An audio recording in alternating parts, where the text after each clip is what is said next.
As the Disha and Sushant homicide angle comes under focus, several questions have emerged over the whereabouts and role of Disha's fiancé, Rohan Rai.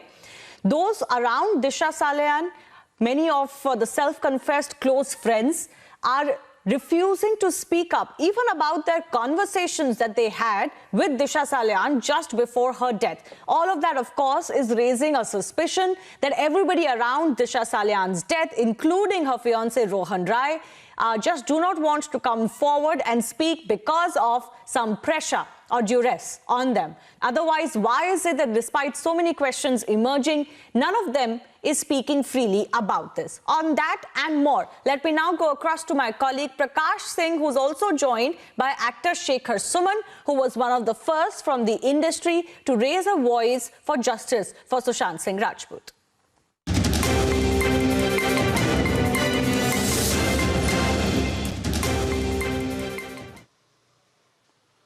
Thank you, Shivani. I am joined by Shekhar Suman, who is the spearhead of this Justice for Sushant Singh Rajput movement, and he's raising his voice even more louder still now. Thank you, Shekhar ji, for joining us on Republic TV. My first question is this: the nexus of Bollywood and the drug peddlers are getting serious. First, it was Rhea Chakraborty and her brother who were arrested along with their office staffs. Now, a new video has emerged of Karan Johar of 2019, in which we can see that many Bollywood actors and actresses sitting there in the party, and the NCB has apparently sought for the authenticity of the video. And there are reports that the NCB has the list of many Bollywood actors who are involved in drug peddling as well as consuming drugs. So do you think that it's a very serious issue as far as Bollywood and the nexus of drug peddlers amongst the Bollywood people? Of course it is. It is extremely serious. Just to acknowledge the fact that there are so many people involved in this and they have a nexus with the drug peddlers, which is even more serious. I'm surprised that if a video like this was in the public domain for a year now, why wasn't any action taken then? And ain't we like 1 year too late?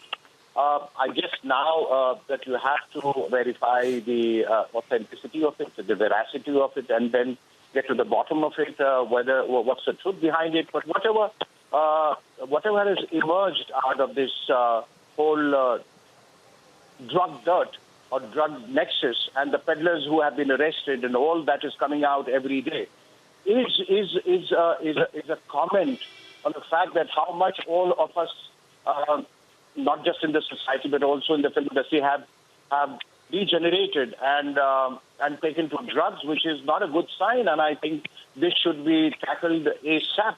As far as the video is concerned, I think the people who uploaded it should have been prepared to face the brunt of it. I think now they'll have to go ahead and face the music.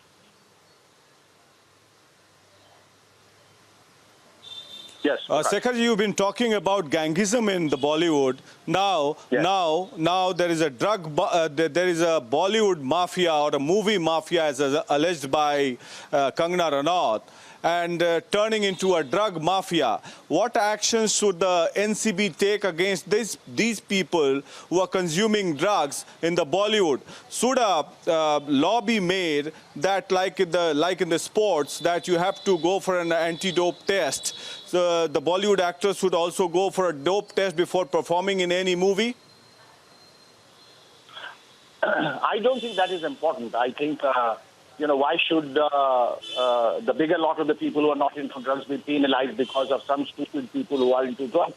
But yes, this is a very clear-cut, very strict warning and a severe warning to all those people who are indulging in it. And I think they would learn a lesson after a strict action is taken against them, after the truth comes out and after the names just come tumbling out, who are the names who are involved with drugs. I think once they are penalized and then they are taken to task and brought to books, I think they will, I don't think, dare to ever do this again.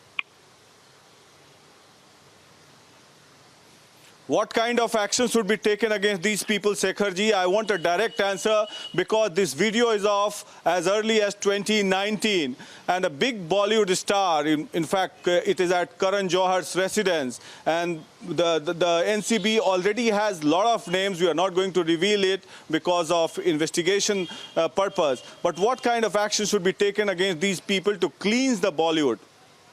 First of all, I think they should be publicly shamed for doing something like that. I mean, you know, people have put them on a pedestal.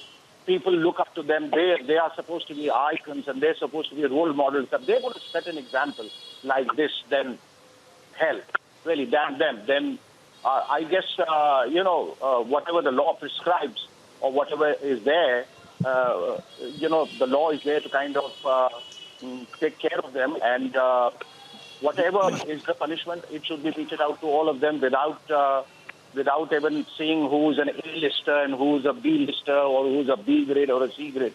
All of them. I think whosoever is involved with that should be taken to task.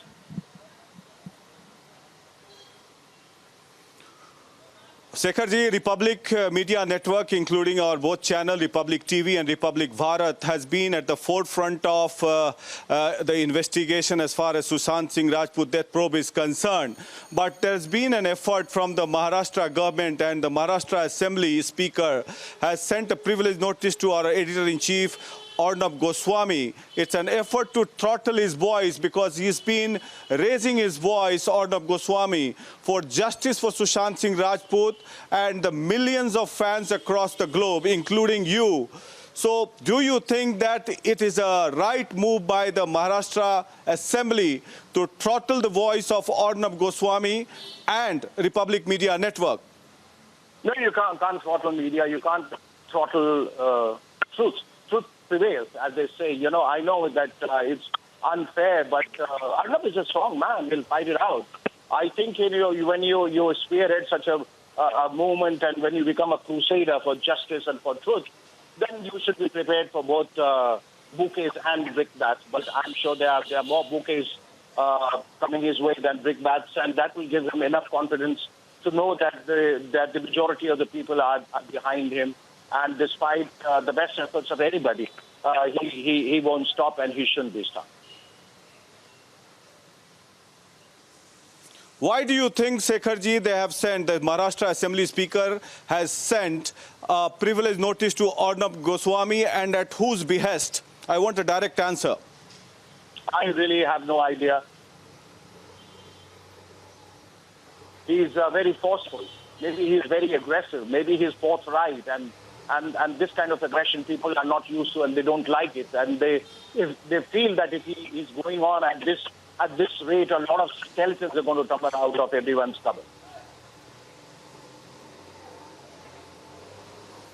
You rightly pointed out, Shekharji, that many skeletons will tumble out, and that is why we have raised the issue of Disha Salian death also. And maybe the dispensation in Maharashtra government may not have liked all those things because there are certain links to political leaders as far as the death of Disha Salian and Sushant Singh Rajput is concerned. And we have opened up that case. Why do you think that they have not investigated the death of Disha Salian properly? Because you and Republic Media Network have been saying it, that both the deaths are interlinked and there is something suspicious. What do you have to say on that? Well, your guess is as good as mine, Prakash Babu. You can see that the people who are connected with this crime, who have executed this crime very ingeniously, were scared that if the Disha case opens up, then it would automatically lead to Sushant's case. So if you stop this, then you can probably never resolve Sushant's case. And I have been continuously sort of saying and tweeting that Disha's case should be opened, and I'm so happy that Arnab has reopened the case.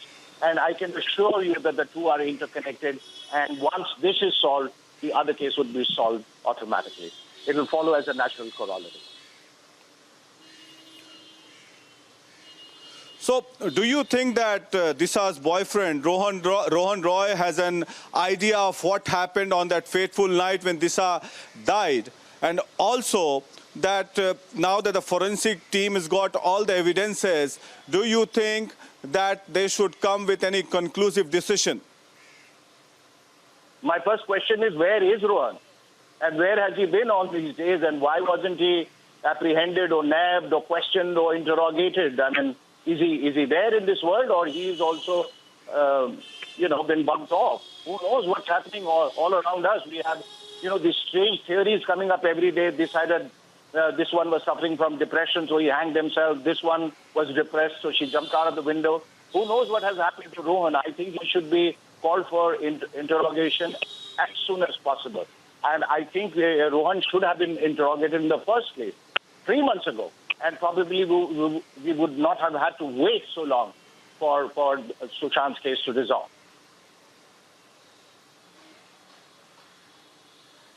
Well, Shekharji, thank you very much for speaking to Republic TV.